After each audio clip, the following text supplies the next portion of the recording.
kind of going off of what the first gentleman asked. I gotta catch my breath. Okay. He was saying how if you have like a company, okay, and you have these other, like, everybody's vibrating, you don't have to, okay. If you have a company and you have this common goal, okay, and you have, I don't have to worry about their vibrations. Suppose all the vibrations are working together, okay? So suppose everybody comes up and they have this goal, and now they're all vibrating together, and they're all very, very positive, they're all completely aligned, and they're all going in the same direction. Does that make it manifest faster? Yes. Or exponentially? Yes. It does. When you come, because for this reason, it doesn't require that for it to happen fast. Right. But when you're all on the same wavelength, you're usually giving each other less to worry about. And so as you're not using each other as your excuse to be disconnected, then you stay in alignment and you let it happen faster. It's sort of the weak way to go about it. I need you guys to all be good so I don't lose faith. Just had to throw that in. Okay. So if everybody's, like, if a husband and wife team, okay? So but what we want to say to you is, why do you need them? I don't. I'm just saying, if there's a, like, forget about the company. Think about like a husband and wife team, and we both have the same goal. And we're like totally psyched about, like, for example, this house. Okay, we find this house. It's this perfect house. We both want the house. We're both sitting there talking at night about, oh, we're going to put this in this room and this in this room, and we're like really excited about it. If we both want the same house and we're totally psyched about the same thing and totally into alignment, that was my question. Is that going to manifest a little bit faster, as opposed to, because I know I don't need him to be in alignment with me to still get my house, but as opposed to... Well, the answer to that question is yes. But the reason the answer to that question is yes is that in you both dominantly focusing upon what you want, then you are not giving each other reason to push against. So you are just emphasizing one another's alignment. In other words, you're in that process, you're not helping with the goal because it was already launched. So you're not helping with step one, and you're not helping with step two because the universal forces are bringing you all what you want anyway. So you're helping with step 3. You're helping each other maintain your vibrational alignment, and that is a helpful thing. Okay, we just want to go on record again. We just don't want you to be dependent upon anybody else's alignment for your own. Okay. Because it's a trap every time. Okay. Because if you start enjoying their alignment, sure as anything, you're going to not enjoy their misalignment. If you make their alignment a big factor, right, then you're going to make their misalignment a big factor, and then you're going to blame it on them, which means you have no power. And that's kind of the second part. So, okay, if you're both in complete alignment with something and you're like manifesting it faster, if all of a sudden he, as you said, gets out of alignment, but I'm like, okay, ignoring him, not going there, I'm just going to keep going, I'm going to keep going. Do I slow down, or it doesn't work that way? Well, as the two of you collectively, you chewed together, and sometimes someone really not in alignment with you is more conducive to creating something really wonderful than somebody exactly in alignment with you. Because they're doing the contrast thing. Yes, and so you're asking in a more pertinent way. Okay. So we really want you to just accept your co-creation as a great benefit to step one. And then beyond that, just get lined up with what you want. So just don't worry about it. We would not worry about where anybody else is. In fact, we so feel that way that when the first words came out of your mouth just now, can you remember what they were when you first sat down? No, because my heart was beating too fast. You said something to the effect of when a group of people, right, when a group of people all want exactly the same thing, or something to that effect, and we wanted to say to you, they do. They all selfishly want what they selfishly want. In other words, you think that there is this coming together and therefore this altruistic attitude of camaraderie and coming together for the common good. But it's not. not. What really is happening is the contrast makes you want what you want.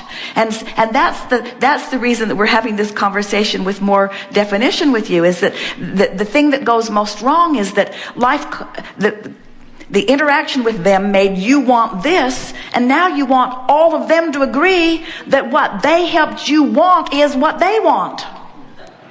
And that, oh, it gets deep, doesn't it? And that's why, and if you've been listening to us for a while, we've been telling you that everything that everyone wants, whether it's a material object, a state of being, a circumstance, an event, a relationship, you all want it because you think you will feel better in the having of it. Your interests, even if you are collectively gathered in a group dynamic, is selfish, selfish, selfish, selfish, selfish. And there's nothing wrong with that. It cannot be any other way. You cannot help but see through the eyes of self. Now, let's take this a little further. Everybody that you interact with, you put in your vibrational escrow. So let's say you have a child or a friend that you're focusing upon and things aren't going well for them. Well, you can't have that interaction without putting an improved version of them and how they feel in your vibrational escrow. So you just made them personal to the way you feel. Because there's no way of separating what you want from you. Okay. And there's no way of separating what you want from those who helped you to create it. We're going to take you in another place, and then we'll come back around to where you are. Okay. So, and looking at it from it not working so well standpoint. So let's say that you have a group dynamic going on, and maybe it's with one person, maybe it's with more, and they're just not getting it like you get it, and you're not getting it like they get it, and so there's a lot of conversation about it.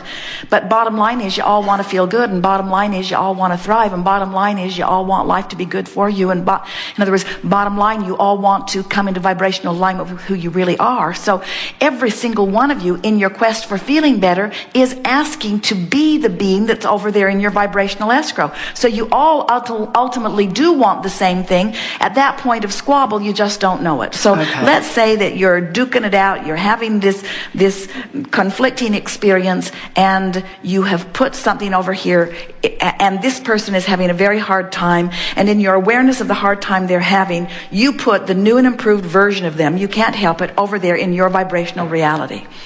Now, when you look toward that, you just feel wonderful. You feel exhilaration. The source is calling you. You feel wonderful. But when they keep beating the drum that they've been beating so loud, they're a squeaking wheel. And so it's hard for you to focus upon your newfound desire. You look back at them. And when you see them as they are, you can't see them as they currently be, and as they are becoming at the same time.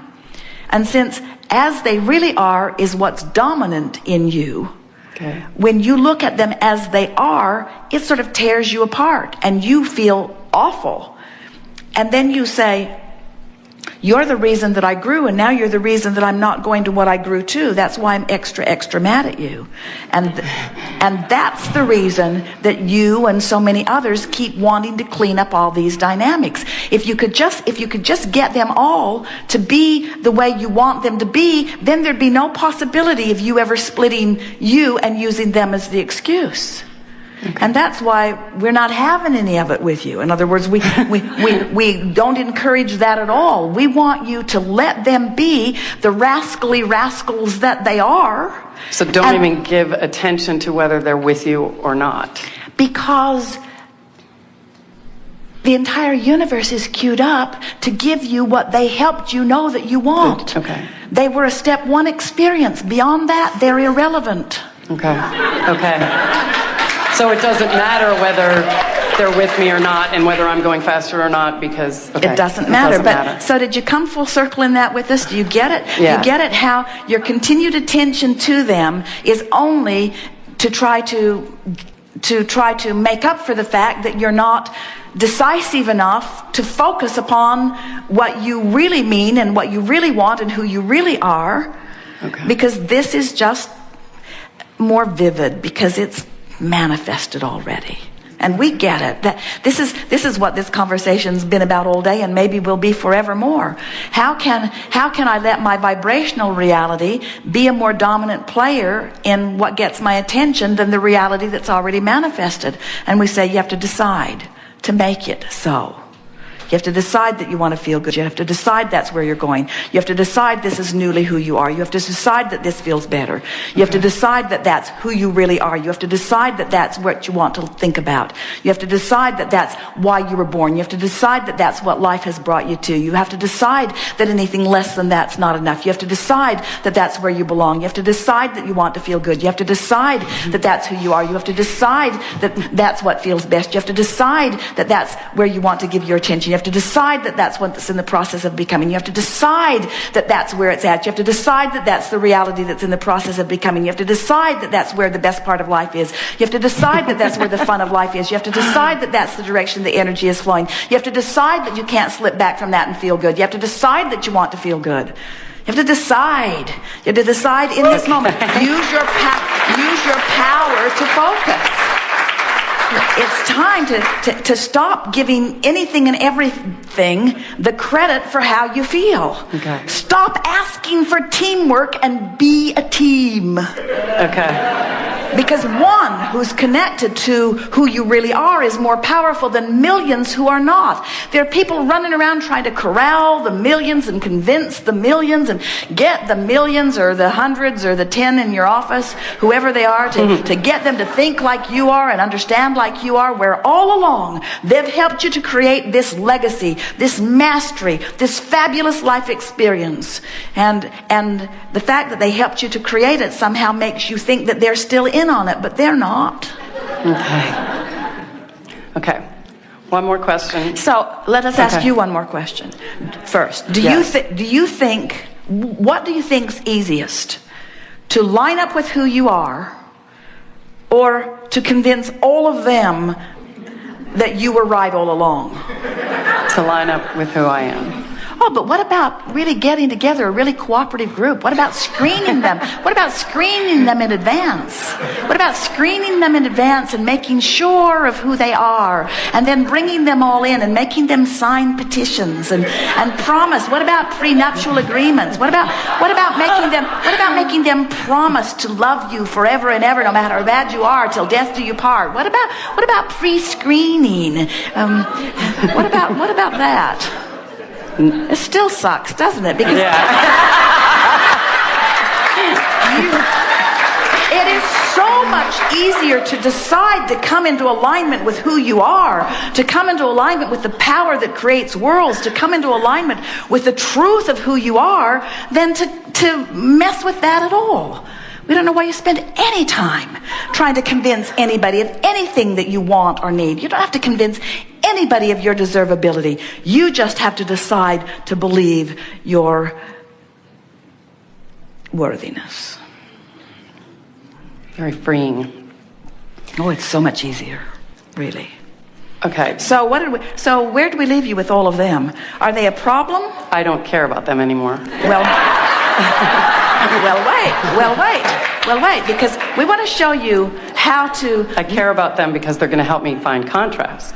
Good, but let's just stand over here where Source is, and let's address them. Blessed them. Them who helped you be this. Them who aren't over here with you yet, and may never be, right. But them who helped you be this. So your feeling of them when you get over here is just sheer appreciation for the part they played in the becoming that you are. And so we don't want you to not care about them. We want you to adore them for the part they played, and that will set you free. Okay. Good. You had touched before briefly on beasts, and I have a question. I have a beast, an old beast, a beast that's at the end, and I'm going to have to make the decision to help that beast croak. Why would ever?